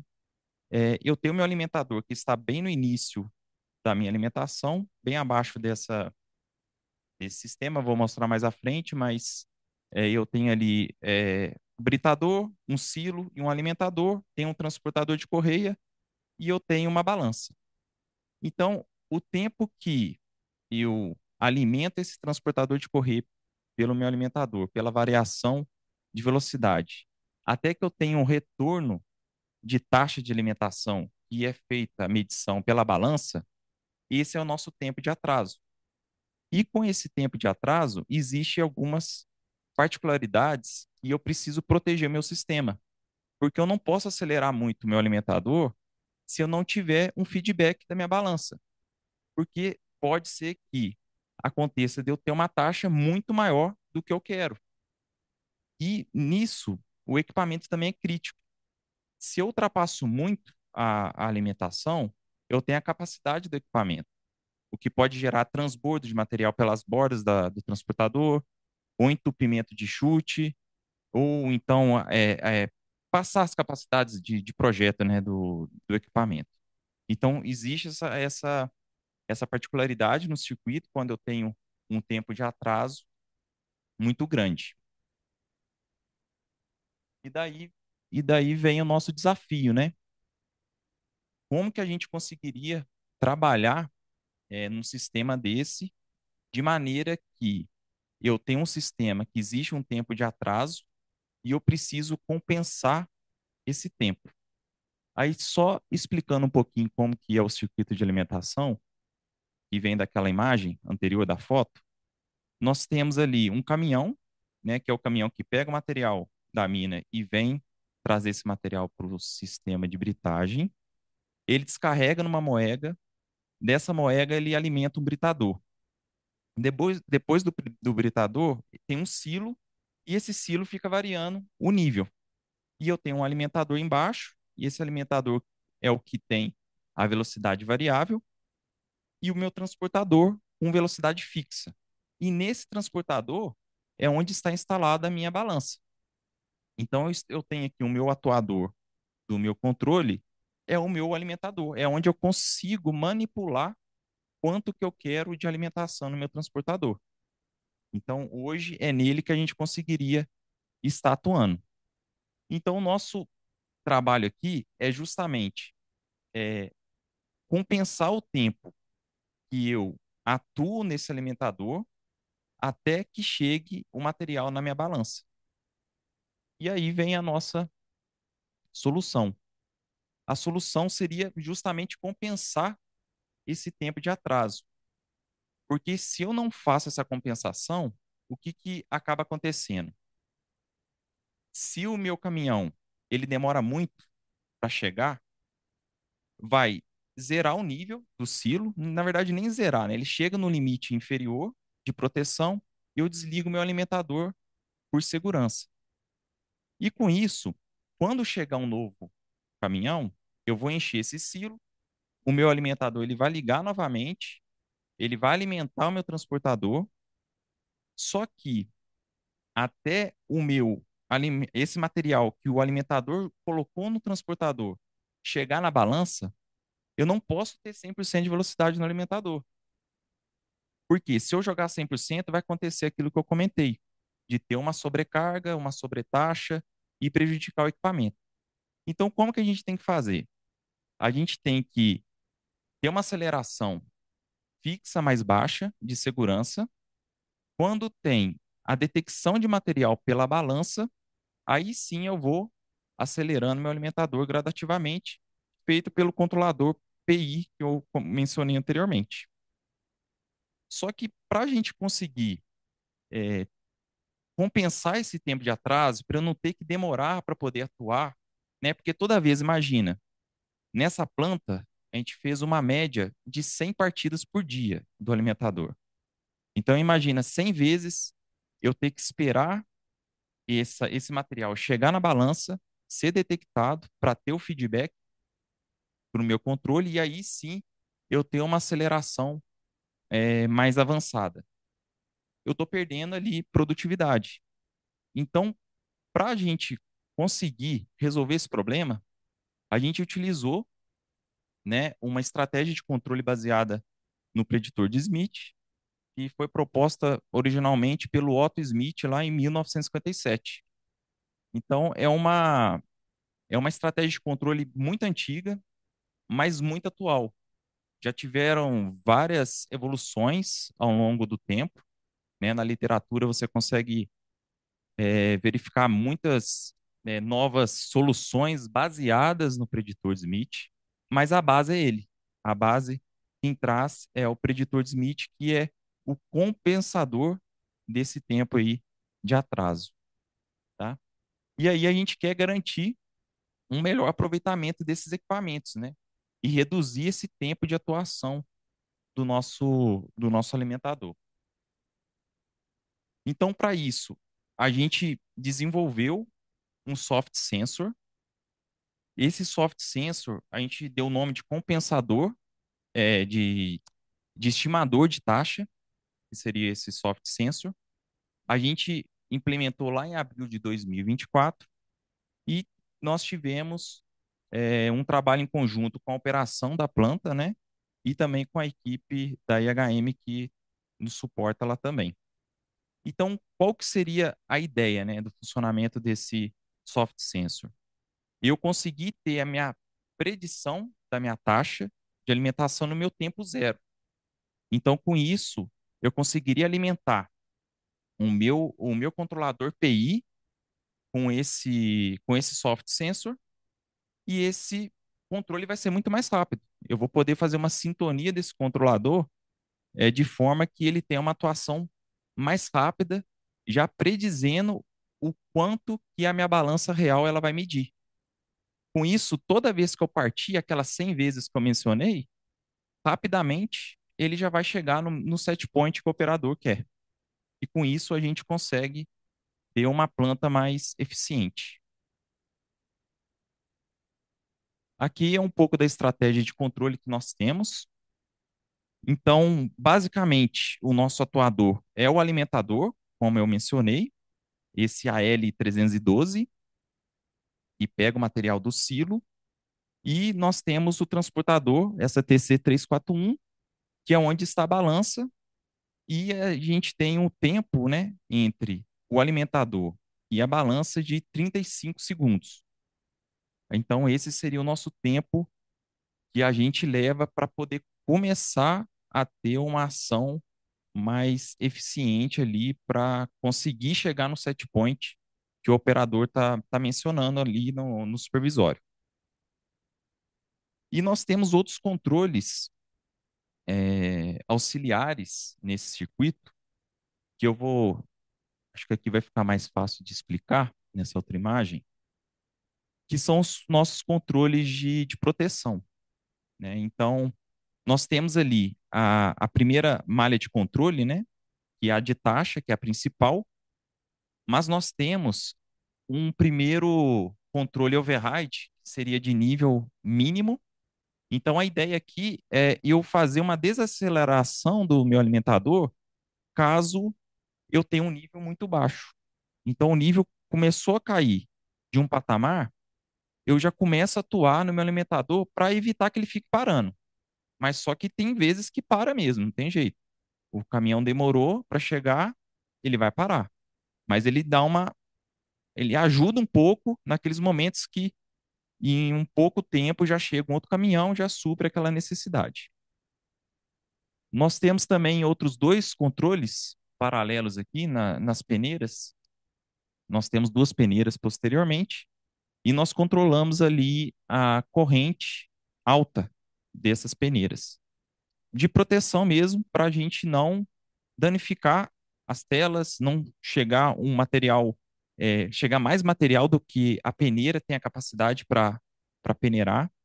Então, existe essas duas proteções também de corrente, uma para cada peneira. E quem atua no alimentador aqui, o 312, é quem tem o menor valor de saída. Então, ficam três malhas de controle override atuando. Quem tiver mais necessitado em se proteger, informa para a malha de controle principal, que é de taxa, para ela poder reduzir a velocidade. E dessa forma acontece em tempo real o controle de taxa de alimentação. E aqui eu trouxe um pouquinho, esse gráfico ilustra bem o nosso problema. Ali no primeiro gráfico, o de cima, nós temos a saída de controle, que a gente chama ali de CO, de Control Output. Essa saída, ela, no momento de 10 segundos ali, é possível verificar que a gente deu um degrau na planta. Passou de 0 para 10. E o que faz esse 0 para 10 lá na balança? No gráfico de baixo, nós temos a PV, que é a nossa variável de processo, que é a nossa balança, a nossa variável de taxa. Depois de um tempo, ela, né, no caso ali, o dos 10 segundos mais 35 segundos do tempo de atraso, que ele começa a responder. Então, ela tem a curva, né, de resposta para poder atingir ali o estado estacionário ali do controle, né? Então, a gente chama esse tempo de atraso de θ, tá? Que é o tempo que vai levar para eu ter o feedback da minha balança para o meu controle. Isso aqui vai ser importante na hora da gente desenvolver o nosso soft sensor. E aqui, só para exemplificar um pouco o que seria essa compensação do tempo de atraso, eu vou tentar ser bem simplório na explicação para facilitar, porque isso aqui já entra mais um pouco da técnica de controle, mas eu vou tentar aqui, qualquer coisa, depois vocês tiram dúvida. O que acontece? Eu comentei lá que o operador ele pede um set point. No caso, vamos falar aqui, 3.500 toneladas. E aí, eu tenho o meu retorno da balança, que é a minha variável de processo aqui, minha PV, minha saída do meu. É o retorno que eu tenho da minha planta. O que acontece com essa PV? Ela retorna aqui, esquece essa parte interna por enquanto. Ela vai comparar com o meu set point. Então, eu comparo o set point com a minha balança. E aí eu tenho um erro de controle. Esse erro é o tanto que eu tenho que corrigir, ou seja, atuar no meu alimentador para eu poder fazer com que a minha leitura da balança chegue ao valor do set point. Porque a intenção nossa é zerar esse erro. A intenção é que a gente não tenha diferenças entre set point e balança. E aí a gente tem esse primeiro bloquinho, que é GC. Esse GC representa o controlador, que é o controlador PI, que atua na minha planta. Então, ele que recebe lá o feedback da minha balança e comparo com o set point, e a partir do erro eu vejo quanto que eu tenho que atuar. Dentro desse GC tem uma expressão matemática, não vou entrar em detalhe, mas dentro desse controlador, ele gera uma saída, que seria a minha CO, seria o control output que eu comentei naquele gráfico anterior. E o que seria essa CO? Seria a velocidade que eu vou aplicar no meu alimentador, que está representado aqui pelo GP, seria o meu modelo da planta. Dentro desse bloquinho, ele tem uma expressão matemática ali também, e é um modelo matemático que representa o meu processo. Então, qual que seria a entrada do meu processo? O alimentador, a velocidade que eu estou colocando nele. E qual que seria a saída da minha planta? A balança, né? Seria o meu retorno da balança, ou seja, eu atuei, aumentei a velocidade do alimentador, quanto que isso fez efeito lá para eu medir na balança. E aqui é só distúrbios que a gente representa que existem no mundo real, né? Num processo real existem distúrbios, coisas que não, são inesperadas que interferem ali no meu controle. Bom, então essa parte de fora seria um controle clássico. Eu tenho lá, então, meu controlador atuando no erro, esse erro atua na planta, que seria a velocidade, e com isso eu vou ter uma resposta pela minha balança, a medição da balança volta e vem para cá. E aí vem a questão do preditor. Como que, como que ele faz, né, para poder antecipar e predizer a balança? Esse H de S aqui, ele é um modelo matemático também, é um modelo da planta, porém, esse modelo aqui, ele não tem atraso. Eu excluo o atraso desse modelo. Então, consequentemente, eu tenho a minha resposta aqui, eu tenho uma saída instantânea. É como se eu tivesse uma leitura da minha balança num tempo zero. Só que, para eu garantir a eficiência, como eu falei lá, tem distúrbios e acaba que isso influencia no meu controle, eu tenho que corrigir isso. Eu poderia simplesmente vir aqui, excluir essa linha aqui e colocar no meu controlador. Eu teria aqui é, vamos dizer, a minha variável da balança em tempo zero, sem atraso, e, consequentemente, eu teria uma atuação muito mais rápida. Só que para corrigir o erro desse modelo de HDS, eu levo esse modelo, eu aplico o meu atraso, que seria o meu θ. Eu apliquei esse meu atraso, eu tenho na mesma base de tempo a leitura da minha variável real com a minha variável virtual. Com isso, eu faço a diferença das duas para eu ter o erro.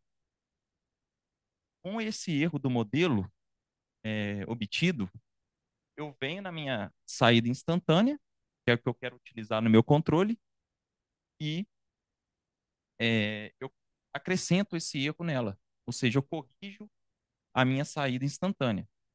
Consequentemente, eu tenho aqui uma variável em tempo zero corrigida. E com isso, eu consigo fazer o controle de todo esse modelo a partir de H de S, sendo corrigido pelo meu modelo real. Então, a importância aqui da balança real agora vai ser justamente para corrigir o modelo, mas a atuação vai ser toda em cima de um modelo com saída instantânea. E aqui um exemplo para ficar mais fácil o entendimento. Eu tenho minha saída, tenho o degrau no instante 10 segundos, eu tenho minha variável de processo, que é a balança, tenho meu tempo de atraso, ela começa a responder. O meu H de S, que seria o meu tempo, seria minha PV estimada, né? Ela vai começar já a atuar desde o momento que eu fiz o degrau na minha planta. Então, consequentemente, aqui eu tenho um ganho, né? Nesse pedaço eu já tive uma atuação. Então, seria essa a ideia do soft senso desenvolvido. E para isso, só mostrar aqui um pouco da metodologia que a gente adotou, né? Então, nós temos ali o circuito, que é o diagrama da britagem. Embaixo eu tenho o gráfico, aqui que representa a identificação do meu modelo, e eu faço essa identificação e eu tenho lá o meu modelo matemático. Quando eu falei que aquela caixinha representa o modelo, a gente tem aqui o GP de S, representa essa expressão matemática aí. Com esse modelo identificado, eu agora consigo ter o meu HDS, que seria meu modelo com saída instantânea, no tempo zero. Então, eu excluí o meu tempo de atraso e tenho lá meu HDS. E aqui seria a outra caixinha lá do controlador, seria o meu GC. Então, as três caixinhas aqui já estão explicadas como que a gente identificou elas. Aquele G de C é o controlador PID, que foi, né, o Gata que lá em 2010 que demonstra isso no livro dele. E a partir disso a gente utilizou só o P e o I. A gente não usou derivativo no nosso controlador. A gente só usa o PI para esse exemplo aqui. E aqui como que ficaria a nossa estratégia, né? Eu tenho o meu alimentador, tenho meu transportador, tenho minha balança real. Só que agora aparece um novo elemento, que seria esse condicionamento da PV. O que seria esse condicionamento da PV? Seria simulando meu estimador, né? Seria a minha balança no tempo zero. Esse aqui é o símbolo de uma balança. Então, como se eu tivesse uma balança aqui em tempo zero, e esse condicionamento vai fazer justamente todo aquele cálculo, que é o cálculo de, a partir do modelo que a gente identificou, avaliar o erro entre os dois, corrigir e entregar para a minha malha de controle aquele valor de balança no instante zero. E com isso, eu consigo ter uma sintonia muito mais rápida e ter uma atuação mais rápida no meu alimentador. E para a gente avaliar também quanto à variabilidade do meu processo, a gente utilizou a integral do valor absoluto do erro para medir justamente se, além da gente conseguir aumentar ali a produtividade, se a gente conseguiu também reduzir a variabilidade do nosso processo. Então, esse é um indicador, uma métrica, né, que a gente pode utilizar para isso.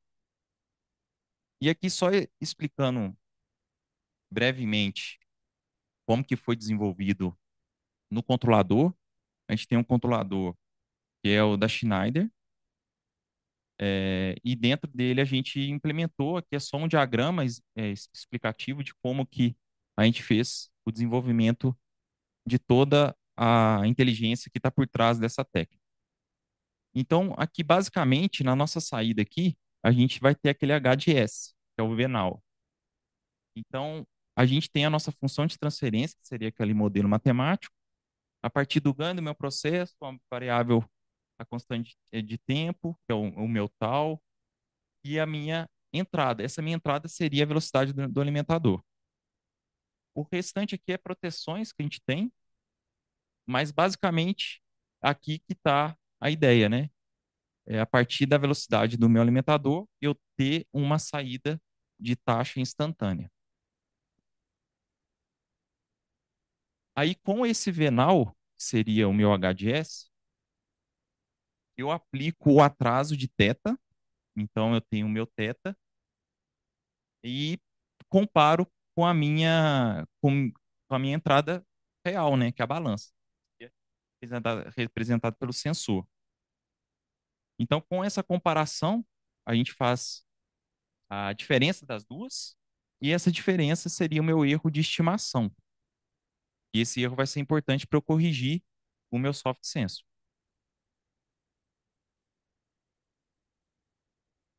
E aqui está a correção, que seria a última etapa.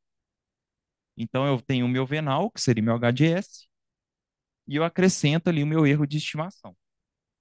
Então, com essa adição desse erro, a consideração do erro, eu vou ter minha saída dentro de um limite que eu estabeleço.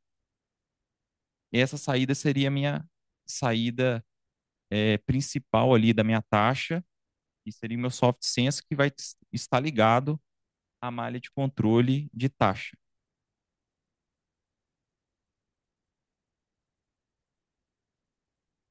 E aqui para representar os ganhos, com esse trabalho a gente conseguiu um aumento de produtividade na casa de 9,2%. Nós também tivemos uma redução na variabilidade do controle de 45%. Então, só explicando um pouquinho como que a gente chegou nesses dois ganhos, em relação ao aumento da produtividade, a gente conseguiu reduzir o tempo de estabilização do nosso processo. Então, antes, para ele estabilizar, pensando lá, né? Só voltando, a gente tinha que começar com uma velocidade mais conhecida no alimentador, esperar a balança retornar o quanto que está passando, para aí sim eu liberar a malha de controle e ela acelerar. E isso acaba gerando um tempo, porque é um equipamento crítico, eu não poderia ultrapassar o quanto que eu estou passando, a taxa, né, não poderia ultrapassar o limite dela, do transportador, que é muito próximo, no caso ele é 3.600 pelo gráfico, e o limite é 4.000. Então está bem próximo, cerca de 10% a mais. Então a gente conseguiu reduzir esse tempo de estabilização de 6,1 minutos para 1,8 minutos. E com isso, imagina lá, pela tabela de baixo ali, essa tabela. Se eu tenho uma média de área de partidas de 105 partidas, eu fazendo essa redução desse tempo de estabilização, agora controlando pela minha variável lá virtual, né? Eu consigo ter um aumento na minha produtividade média horária. No caso aqui passou de 3.041 para 3.322 toneladas. E a partir da métrica da integral do valor do absoluto do erro, a gente conseguiu mensurar essa redução da variabilidade. E aí, pelo gráfico, os dois gráficos aqui, as duas penas, né? O azul e o laranja, as duas são da balança real, tá? Tanto que elas iniciam aqui com um tempinho, né? De atraso. Aqui está em minutos, então seria 35 segundos. Ambas começam a identificar depois de 35 segundos, mas com o estimador de taxa, a gente consegue ter um avanço mais rápido dessa variável até o nosso set point. Já com aquelas proteções que a gente teria que ter para poder não ultrapassar o nosso set point, a gente levava mais tempo, né, para chegar no nosso objetivo. Então, a diferença dessas duas aqui seria o nosso ganho, né, de produtividade, que está explicado aqui na tabela.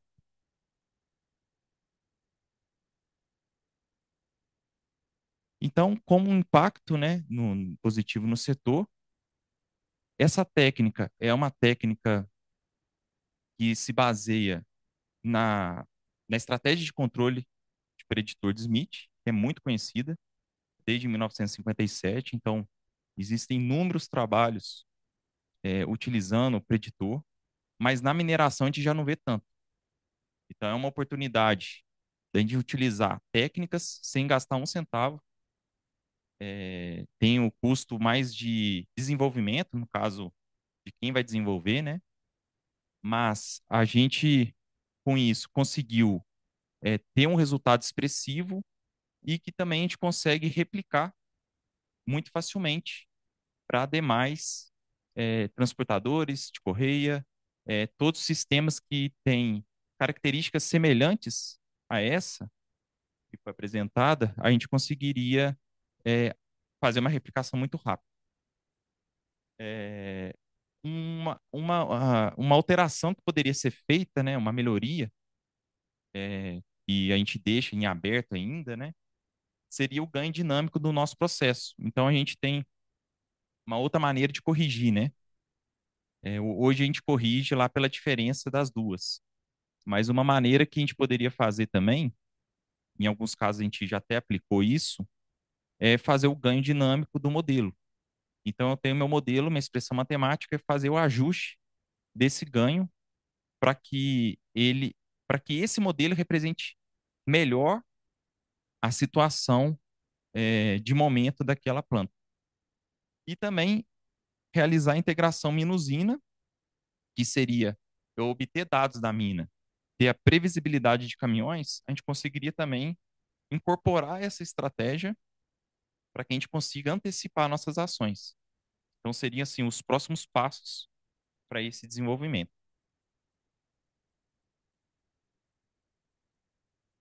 Aqui eu deixo meus contatos, eu agradeço mais uma vez e estou aberto aí a perguntas, se quiser conversar agora ou depois também, estamos à disposição.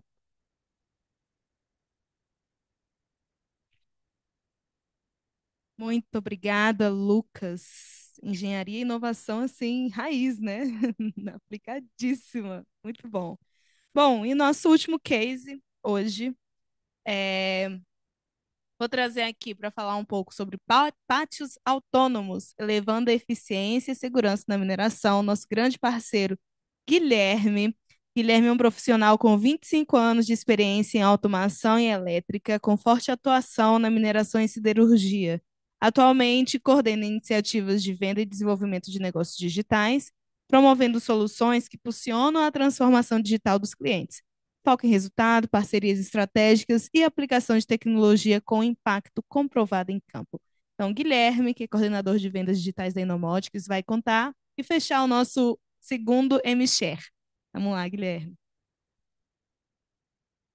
Primeiro, boa tarde a todos aí, né? Agradecer também aí, né, essa oportunidade aí junto com o Mine Hub. A gente vem aí com essa parceria já aí quase um ano. Então, é, lugares assim, tudo que tenha essa abertura, né, da gente mostrar o que a gente faz para o mercado é bem interessante e espero que sempre aumente aí.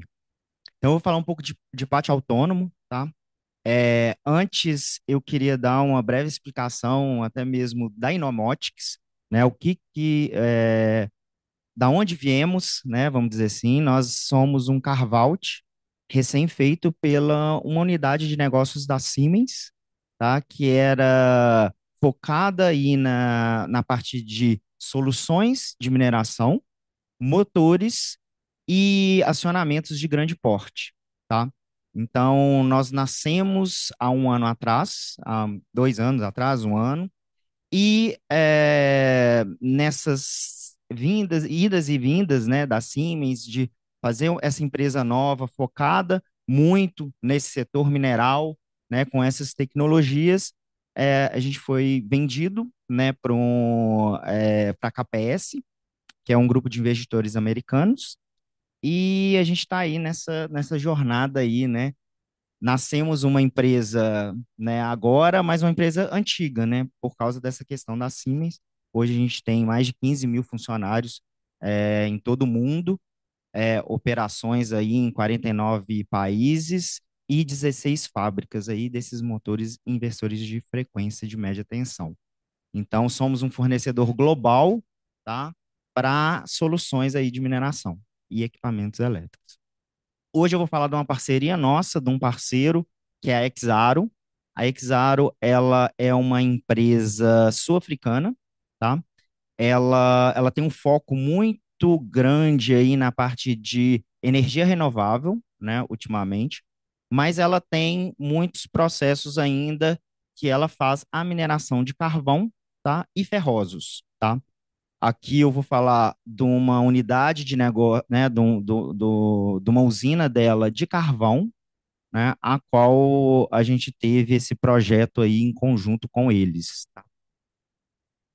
Aqui falar um pouco então das informações do cliente, né? Então, esse site especificamente da Exaro, lá na África do Sul, ele produz 60 milhões de toneladas de carvão, tá? Ano, para beneficiamento na usina e para venda aí, tanto para usinas, né, termoelétricas que fazem todo essa questão da energia da África do Sul e do continente africano como um todo, como para outros consumidores, né?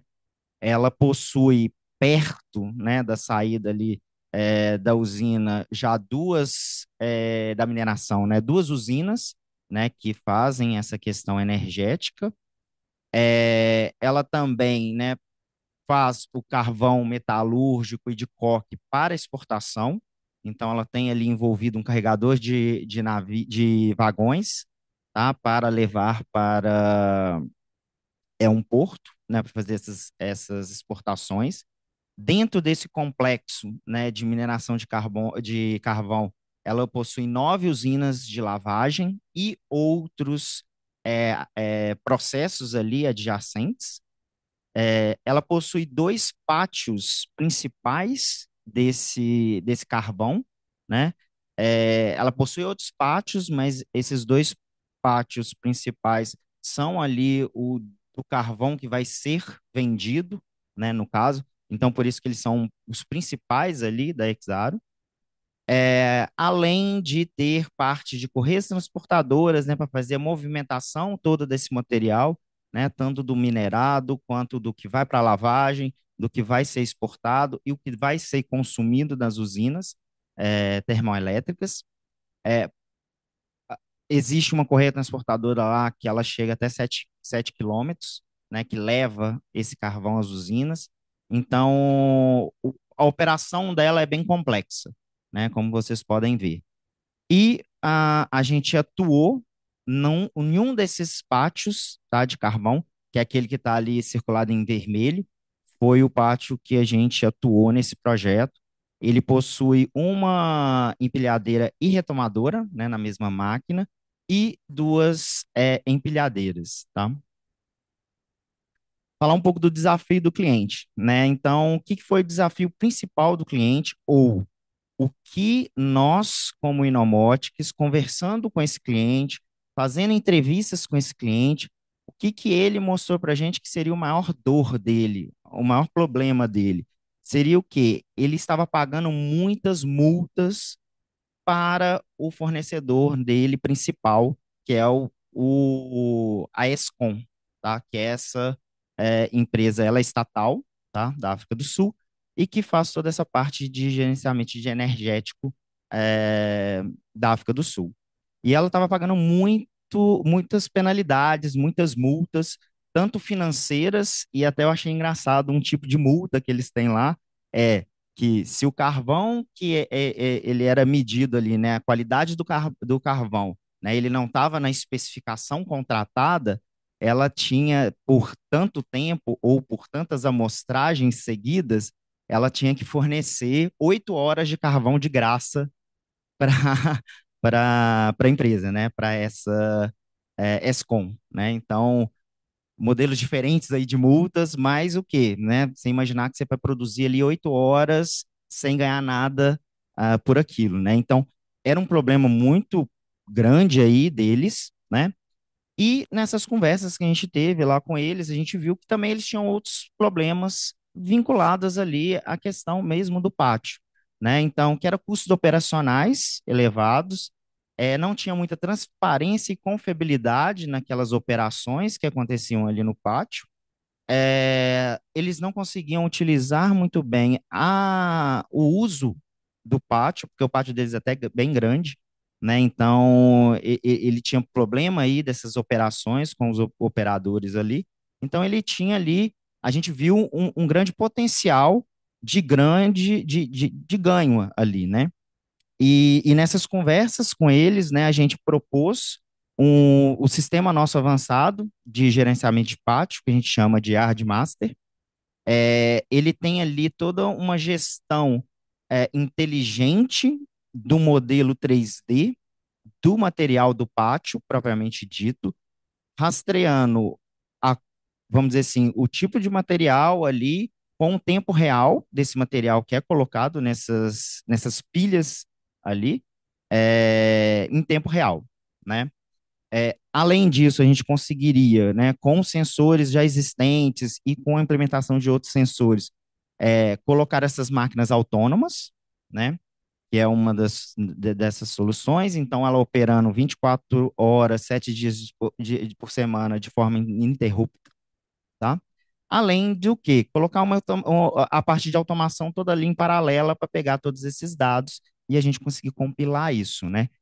Com isso, com um sensoriamento específico que a gente fez, né, justamente para esse projeto, para que o cliente, no final, ele consiga ver ali no sistema o que realmente ele tem no estoque e qual a qualidade que ele tem exatamente ali, né, no real, né, que a gente pode chamar aí até mesmo um gêmeo digital aí do processo dele, e ali a gente já até vê as cores, né, diferenciadas por tipo, por qualidade do produto no pátio.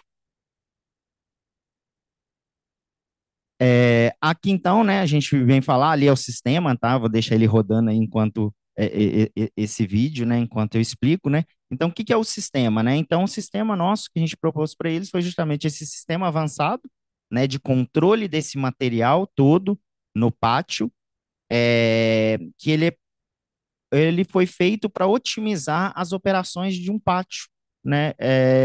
A granel, que a gente fala, né? Então pode ser minério de ferro, pode ser carvão, pode ser coque, né? Pode ser aí qualquer tipo aí de grãos usados na indústria como um todo, né?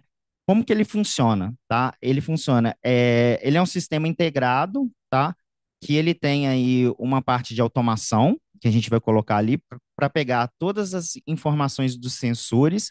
Caso a máquina não tenha os sensores que a gente entende que são sensores cruciais aí para o bom funcionamento, né?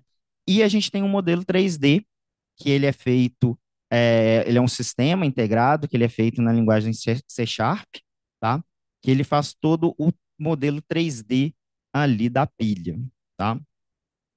Como informações adicionais aí, então, é um sistema totalmente baseado na web, tanto para visualização quanto para controle de operação, né? Ele visa também essa questão do anticolisão, né, para prever colisões das máquinas ou até mesmo humanas ou de carros que estejam passando ali. É, a gente consegue fazer aí um sistema com uma segurança cibernética é, do padrão de mercado. A gente fala muito isso porque esse cliente teve um problema de invasão cibernética em dado momento ali, então ele tinha essa dor também, né, que o sistema deveria é, ser, prever esse tipo de segurança. Um simulador, a qual a gente conseguiu fazer com que eles conseguiam simular o blend, que é a mistura dos materiais, justamente para conseguir entregar para o cliente final a qualidade que foi contratada, né? Então ele tem ali um simulador que ele consegue escolher pilhas diferentes e aí ele roda o simulador para ver qual que vai ser o resultado de fazer a mistura dessas duas pilhas, resultado ali de qualidade para entregar para o cliente final. Falar um pouco aí também do estágio de desenvolvimento. Então, como eu falei lá atrás, a gente, em contato com esse cliente, em conversas com esse cliente, a gente viu as necessidades que eles tinham, a necessidade principal, né, que era justamente essa questão de qualidade, e a gente foi entender, o nosso sistema, ele atende completamente o que o cliente quer? Não atendia na época. E aí a gente foi fazendo todo o estudo, né, do que a gente poderia implementar no nosso sistema, né, para conseguir adequar ele a essa realidade do cliente de qualidade. O cliente já tinha testado antes, né, alguns anos atrás, um amostrador online, tá, de qualidade, né, de teor, mas não deu certo, não funcionou. E o que ele tinha era o quê? Análises laboratoriais normais, a qual ele coleta a amostra e uma hora depois essa amostra sai do laboratório, né? Então a gente integrou, né, essas informações que eles tinham com o nosso sistema, a gente colocou um sensor 3D, né, nas máquinas aí, um sensor que a gente, com um subfornecedor da Alemanha, né, a gente já vinha trabalhando em outros projetos, e a gente viu que esse fornecedor era muito bom, né? Então a gente propôs essa solução para o cliente, ele gostou da ideia, né? Ele jogou isso no mercado, nós numa concorrência conseguimos levar o projeto, implementamos, né? Esse projeto e o que? Depois da implementação a gente fez as medições, né? As comprovações de ganho. Inclusive, esse é um projeto bem recente. A gente terminou essa fase de medição e comprovação dos ganhos em dezembro do ano passado. E agora a gente está replicando o projeto para a outra parte do pátio. Né? Igual eu falei lá atrás, né? Eram dois pátios aí, prioritários deles. A gente fez aí no primeiro pátio e agora né, a gente vai aplicar isso no segundo pátio. Falando um pouco da arquitetura do sistema, então, o nosso sistema é um sistema totalmente modular, tá? Ele pode ser colocado em qualquer tipo de máquinas, tá? De pátio, sejam elas novas ou antigas, tá? O que vai acontecer é que a gente vai colocar o nosso sistema aqui em paralelo ao sistema existente e pode ser que a gente proponha para o cliente colocar mais sensores ou menos sensores, né? Então, a gente leva isso para um sistema de automação. A gente tem o nosso servidor central, que é justamente esse servidor onde vai fazer ali o modelo 3D, né? Vai fazer toda essa montagem ali da pilha e tudo, e vai mostrar isso para o cliente aí na forma do SCADA normal aí de mercado. A gente, por ter vindo da Siemens, usa Siemens, né? Então, aqui a gente usa a estrutura do TIA Portal.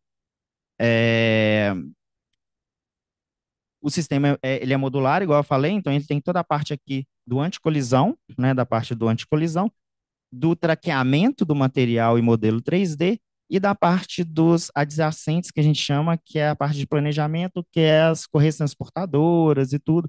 É o caminho que esse material faz da pilha, quer dizer, da onde vem até a pilha e da pilha até o consumidor final, tá? Fala aí de resultados, então.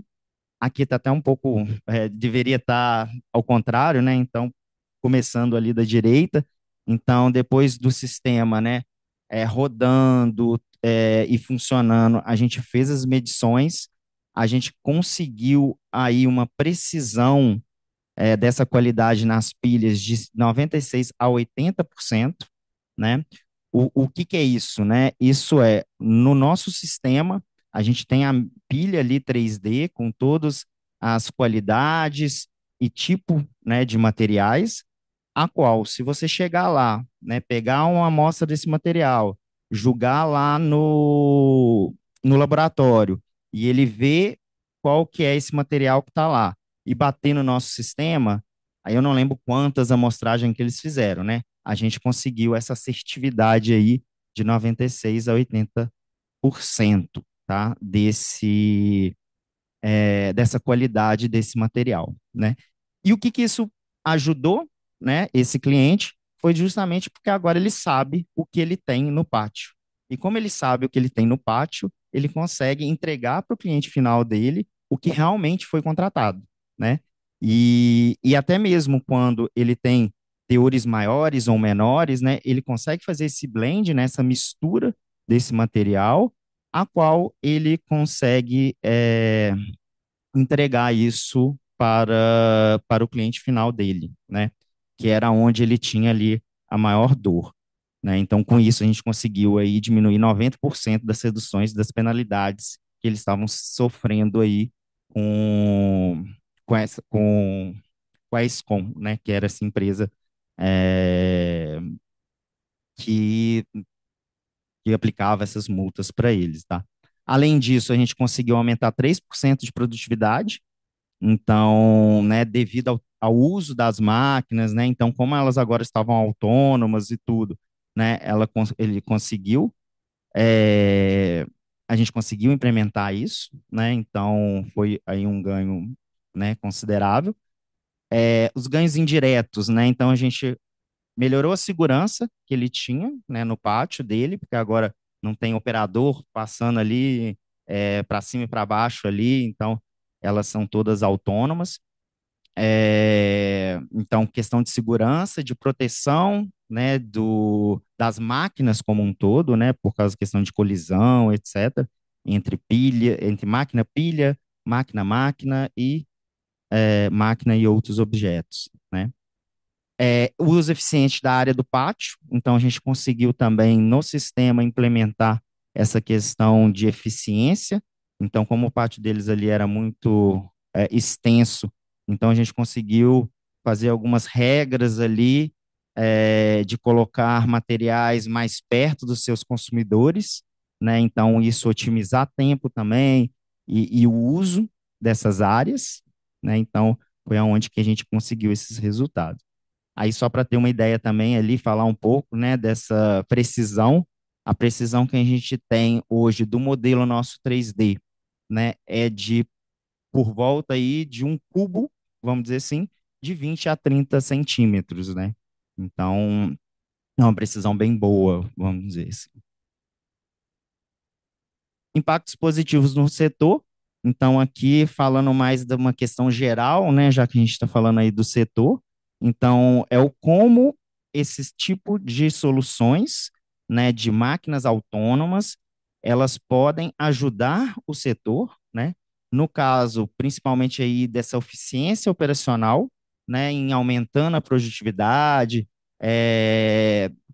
diminuindo o tempo de ineficiência, de troca de turnos, né, de erros que podem acontecer, né, redução de uso do espaço, né, então usar de forma mais efetiva o pátio que os clientes têm, melhora na segurança, né, de operação para reduzir acidentes e e também aí na contribuição para a sustentabilidade aí, né, geral por causa de impactos ambientais, já que você está tendo uma eficiência melhor no seu processo, né? Então, o que eu acho interessante desse case é o que nós, aqui como Inomóticos, a gente sempre gosta de trabalhar com os clientes. É dessa forma de conhecer o que o cliente tem, como ele trabalha com isso, quais são as dores desse cliente e usar o que? As tecnologias disponíveis, os softwares disponíveis, como um meio para resolver aquele problema, não como um fim, né? Então, muita gente fala, eu quero ter uma máquina autônoma, mas para que você quer, né? Isso vai resolver algum problema que você tem hoje? Ah, não sei, mas eu acho bonita a palavra. Não é assim, né? Então a gente tem que usar hoje todas essas tecnologias, né? Essas funções aí como um meio para a gente chegar no que vai dar o impacto ali no setor. Queria agradecer aí mais uma vez e